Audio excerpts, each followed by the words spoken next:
Good morning, brothers and sisters. Have you shouted for joy yet? How about we shout for joy, for we are the children of Abba. Though you have shouted for joy for this matter many times, it's so happy to be the children of God. But you and me are the same. We should shout for joy again. For it is such a great blessing to be the children of God. The longer we enjoy, the greater is this affection of Abba to us. God invents the affection of father and son. Isn't it amazing? The affection of father and son is inherent when it is based on blood. But do you know, even though it is not blood-related, still there is the affection of father and son. God created the affection of the father and son. It's an amazing creation indeed.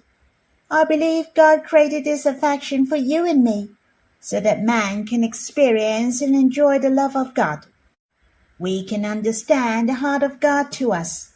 Then we know why God likes us to rest in his bosom, how he loves to embrace us, and even he kisses us with many kisses.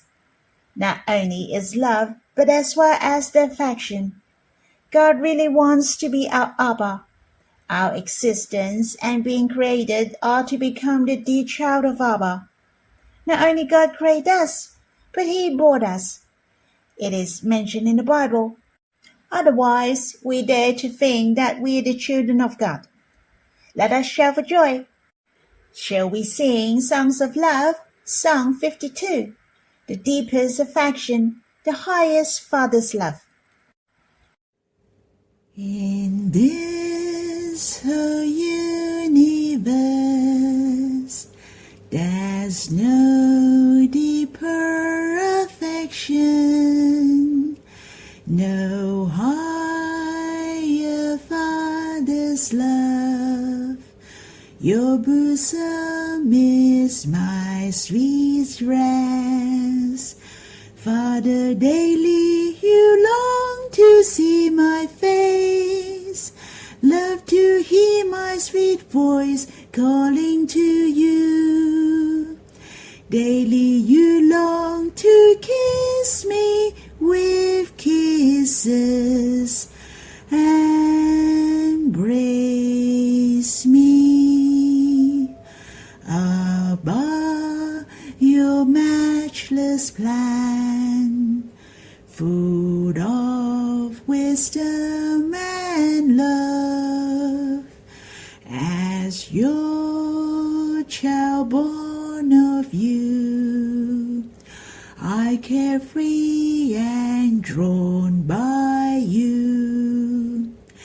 You desire to bring me to great glory, sit with you on the throne to inherit all.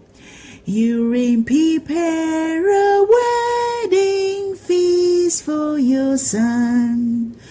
Oh, how sweet. Abba, my heart loves you. I long to know you more, fully drink of your love, daily rejoice before you.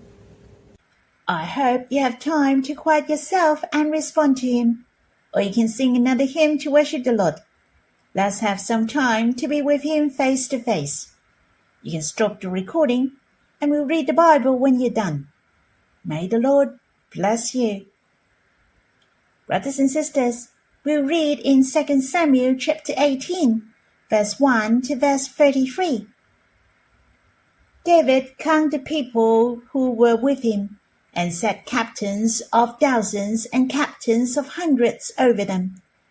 David sent the people out, a third part under the hand of Joab, and a third part under the hand of Abishai, the son of Zeruiah, Joab's brother, and a third part under the hand of Ittai the Gittite.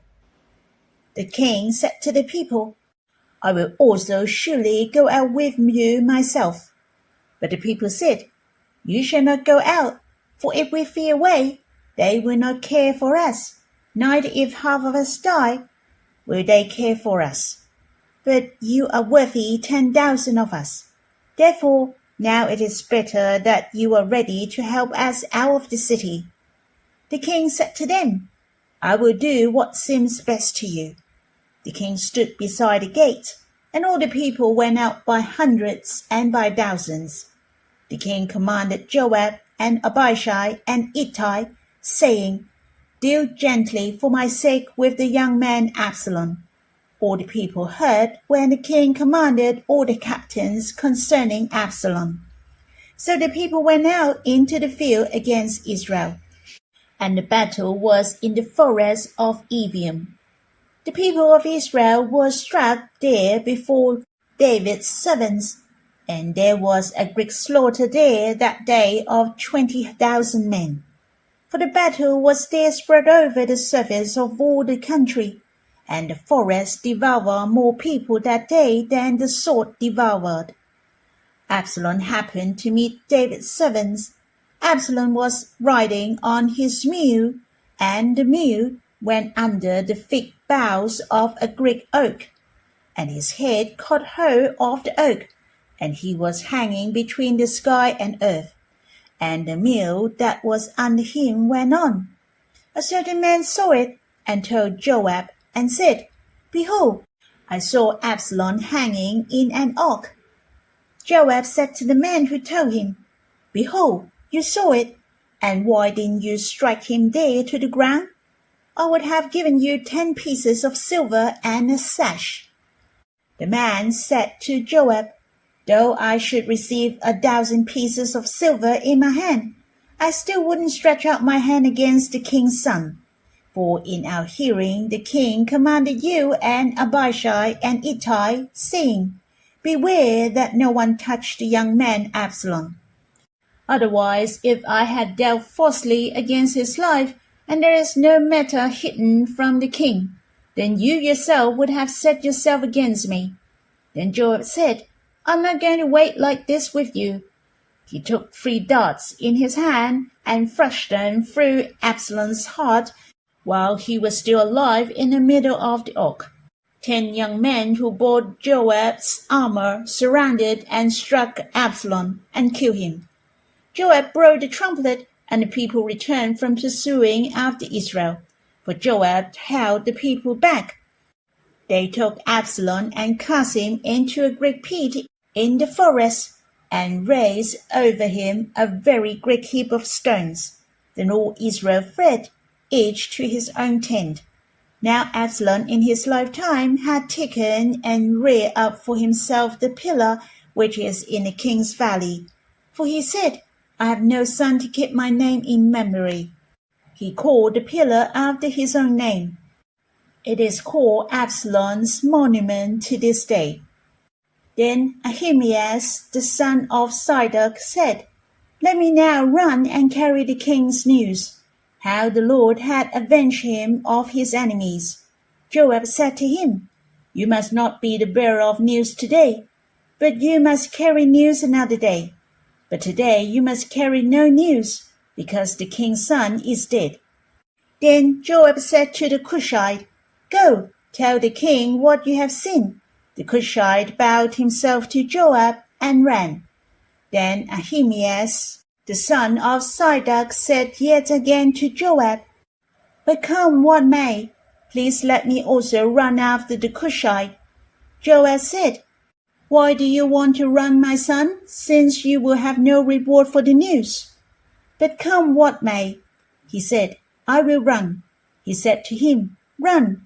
Then Ahimaaz ran by the way of the plain, and outran the Cushite. Now David was sitting between the 2 gates, and the watchman went up to the roof of the gates to the wall, and lifted up his eyes and looked, and behold, a man running alone. The watchman shouted and told the king. The king said, If he is alone, there is news in his mouth. He came closer and closer. Then the watchman saw another man running, and the watchman said to the gatekeeper and said, Behold, a man running alone. The king said, He also brings news.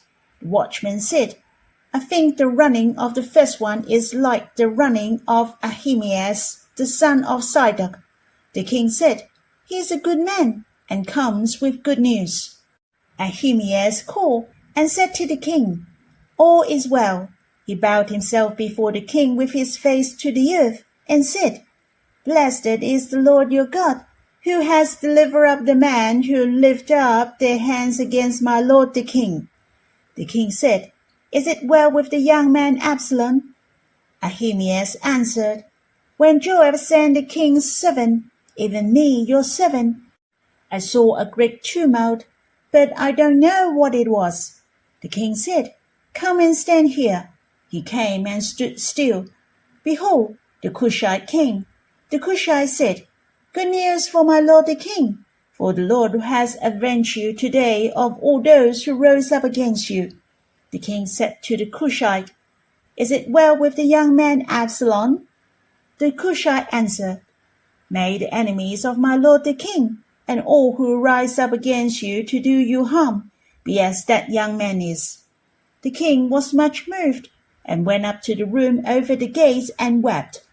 As he went, he said, "My son Absalom, my son Absalom, I wish I had died instead of you. Absalom, my son, my son." We knew how Hushai destroyed Ahithophel's counsel from the early chapter, so David could go across the east of Jordan to Mahanaim, where he could have a chance to take a break and regroup his forces. Thus, David had time to calm his army and reorganize it at the beginning of chapter 18. He appointed captains and centurions at Mahanaim, dividing his army into 3 groups, assigning them to Joab, Abishai, and Ittai to be the commanders in the battle. Let's take note of Ittai, who moved me deeply. Do you remember Ittai? He was a Philistine from Gittite. He came to follow David during his sovereignty. When Absalom, David's son, rebelled, some betrayed David, and many Israelites abandoned him. However, only few remained to follow David to the death, including Ittai. David once told Ittai not to follow him, but return to his home, Gittite, the land of the Philistines, or even to Jerusalem to serve the new king, Absalom. David felt Ittai had came only yesterday. It was a great sacrifice for him to wander about with David. Yet what moved our hearts was Ittai swore an oath to David by the living God, declaring that he would follow David wherever David went, in life or in death. Ittai was one who never deserted, a loyal and devoted follower of David. It is deeply comforting to see Ittai's name here again. Moreover, he became one of the 3 great commanders. David entrusts his army to Ittai with full confidence. Ittai may not be a formidable warrior, yet he led the army in the battle not because of his ability, but his unwavering loyalty. It holds a profound meaning for our relationship with the Lord. He has needs of us, yet he let us choose whether to follow him or not. In fact, it is a great comfort to him that we are by his side. I recall the Bible mentioning Jesus, who was always accompanied by his disciples on his earthly journey to the cross. The Lord cherished having them by his side in his sufferings. The Bible also says, "But if anyone loves God, he is known by God," just as David knew Ittai, who was devoted to David until death. Thus, David entrusts Ittai with great responsibility and gave him 1/3 of his army and made him a commander. Ultimately, Ittai played a part in David's restoration to the throne. David sat on the throne again, and surely Ittai deserved the credit. I think of our life, how treasurable that we can make a choice to follow the Lord. Truly, he needs us, cherishes us, and loves us deeply. Yet it is not by force. He desires us to respond to him, to love and follow him with our free will. The Lord knows our hearts towards him. He has ordained us to share in his greatest glory, to fulfill his will with him. The Lord has entrusted us in this generation. His method is man. Let us rise up and follow the Lord, to fight a good fight, and come into kingdom with him, to welcome his glorious sovereignty. In 2 Samuel chapter 18, mainly talks about Absalom suffering a defeat in the battle and his death. The army of Absalom was pressing in after David crossed the Jordan. Thus, David divided his army into 3 groups to meet Absalom. We see David prevailed in this battle, and a crucial factor in this victory was the environment. I'm not saying this to ignore the human factor. In fact, humans remain the primary factor. God's method is man, so man has to rise up and cooperate with him. You see in verse 2 to verse 4, it's a touching picture. It was an honor for David to have so many who were willing to risk their lives for him. When David declared he would also go out with his men, they told him not to because he was too significant. You can see how his army valued David, and David cherished them greatly. That's why we see the king standing by the side of the gate in verse 4. He stood there watching his army go by hundreds and by thousands to the battle. Since he was telling you that he was reluctant to part with them, he cherished them. He would pray for them and bless them, hoping each of them would return safely. Lastly, David ordered the 3 commanders to deal gently with the young man Absalom. He instructed Joab, Abishai, and Ittai. In fact, the rest of the soldiers heard it as well, that David liked them to be merciful and not to kill his son Absalom. This has shown David had great confidence in this battle. He knew God would bless him, and surely he would win. Moreover, I believe David fully understood that Absalom was no match for these 3 commanders. As you can see, David was a loving father who still has the fatherly affection for Absalom. Surely it was precious even though Absalom betrayed David and even pursued him to kill him. David still hoped in his heart that Absalom would come back, just as a loving father waits for the prodigal son to return home. Brothers and sisters, I wonder if you understand the heart of Abba. We were all once the prodigal sons, but Abba is very patient. He gives us chance time and time again to bring us back before him. Now that we're home, have you ever thought about the Father's heart in heaven? He still cares for many prodigal sons who were wandering outside. His tender love is still longing for them. He cares for those who have not yet believed in the Lord. He hopes to give them a way to come home. Hence, they can return and enjoy Abba's love like we do. Brothers and sisters, let us be thoughtful of Abba's heart, his fatherly affection and his fatherly heart. Let us fight along with the Lord and bring as many prodigal sons as possible back to Father's house to satisfy Abba's heart. Abba has needs of us. He needs us to bring all his children back into his bosom. Verse 6 to verse 8 of this chapter describe the course of the battle between the 2 armies. In the end, David's armies gained the victory. The victory was not solely due to human factors. More importantly, God gave the victory to David's army through the environment. What was this elemental factor? It was the forest. In fact, the battle took place in the forest. Verse 8 states, "For the battle was there spread over the surface of all the country, and the forest devoured more people that day than the sword devoured." I don't understand the actual situation, but one thing is certain, that Absalom's army vastly outnumbered David's. The forest had provided an excellent point for covering and for an ambush, as well as a surprise attack, and also a place where a few could overcome many. In other words, This environment was under the arrangement of God. Thus, the victory is of the Lord. Not only do people need to cooperate, God also creates the environment. Hence, both work together for the fulfillment of His will.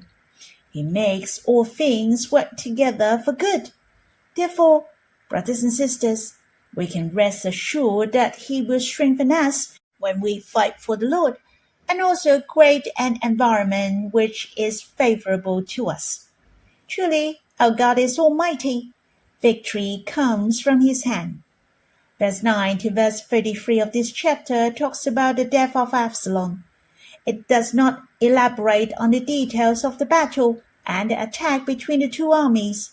It simply states that the people of Israel were struck dead before David's servants, and there was a great slaughter there that day of 20,000 men.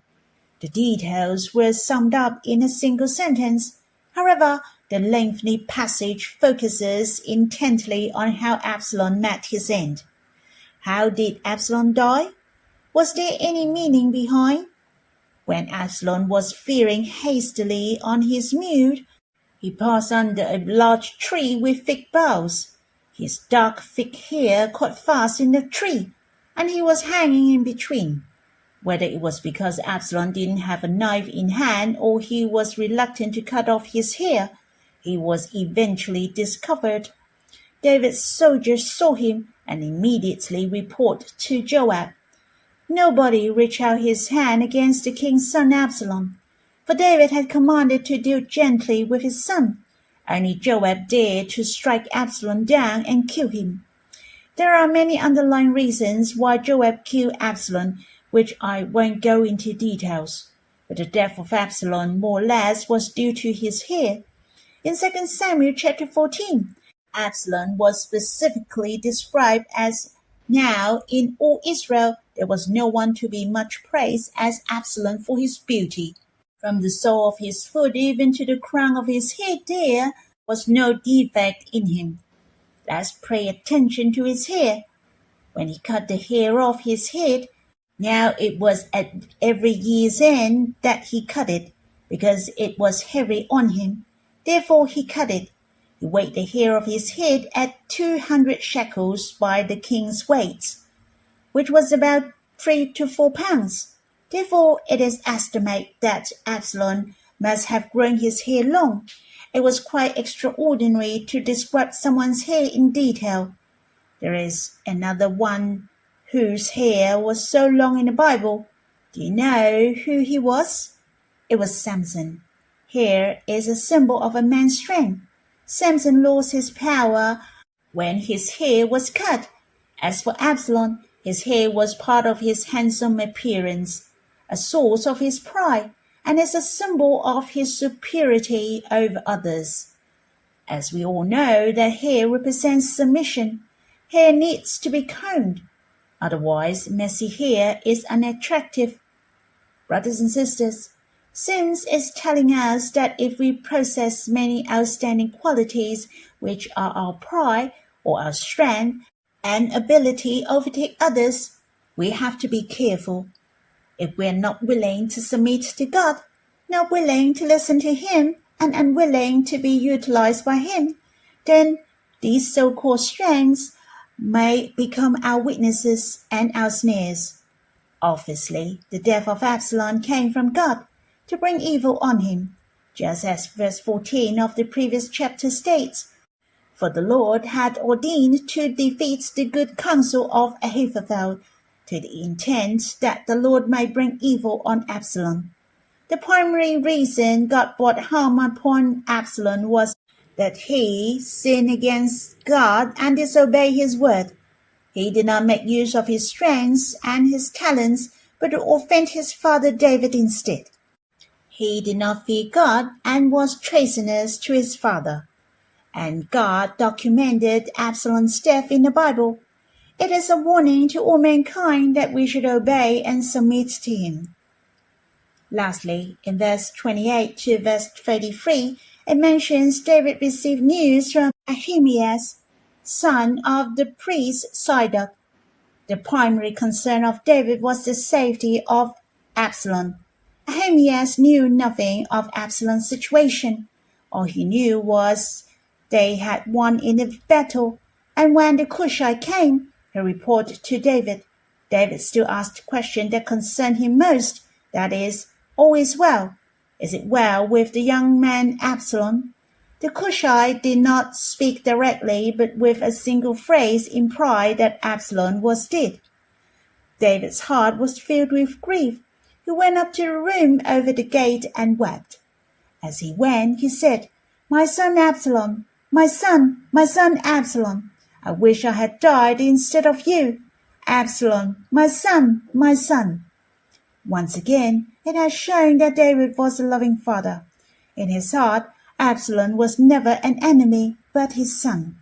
His heart was thinking of his son, not his throne. He cared only whether his son was well or not. I think we can also see what David valued in his heart. He valued his affection more than his own throne. Brothers and sisters, it is so wonderful that we are created by God. This affection can touch our hearts.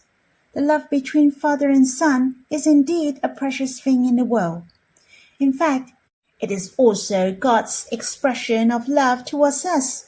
The affection of God is deeper than affection of man. It's true, Abba wished he had died instead of us. Abba would have died instead of the Lord. Abba's heart towards us is revealed.